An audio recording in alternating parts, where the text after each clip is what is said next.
In recent years, we saw how hysteria can impact the government and tyranny can quickly become a part of everyday life here in America.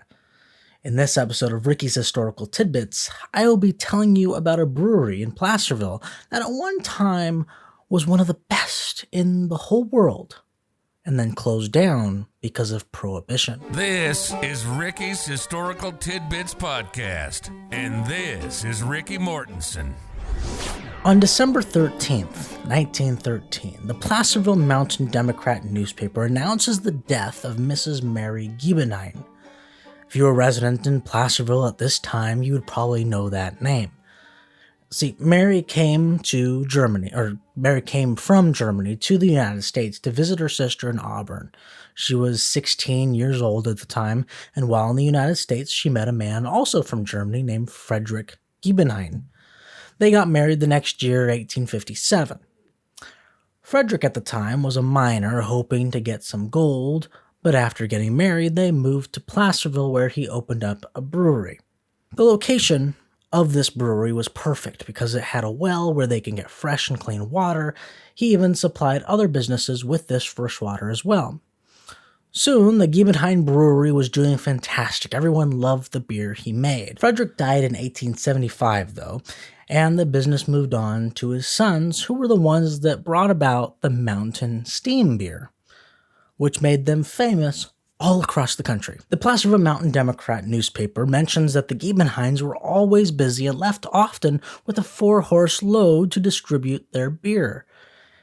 In 1902, the U.S. Health Bulletin completely endorsed the Mountain Brewery's steam beer. Here's what they said. The proper beer to drink, and the purest and best, is the beer from the Giebenheim Brewery in Placerville, California.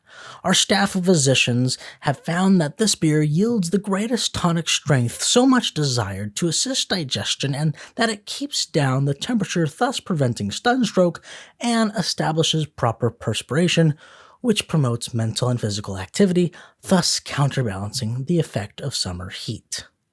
The Mountain Brewery had plenty of customers and quite a few workers. Eventually, Frederick Jr. died, and then William, and then Henry, leaving Frank as the last brother, running the show all by himself in 1910. But then, 1920, Prohibition came. Frank closed up shop and sold the place.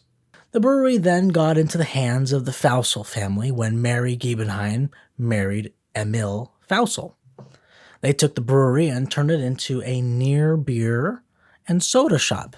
But they probably had some sort of speakeasy action going on because they were sued in 1926 for selling alcohol and then eventually closing down for good.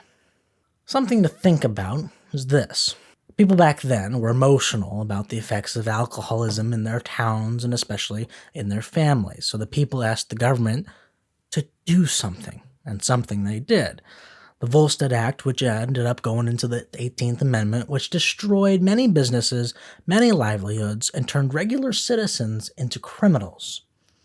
Now, many years later, down the road, we think it's crazy that at one time, Americans in the land of the free allowed an emotional mob to change laws across the country and close thousands of businesses. History rhymes, doesn't it?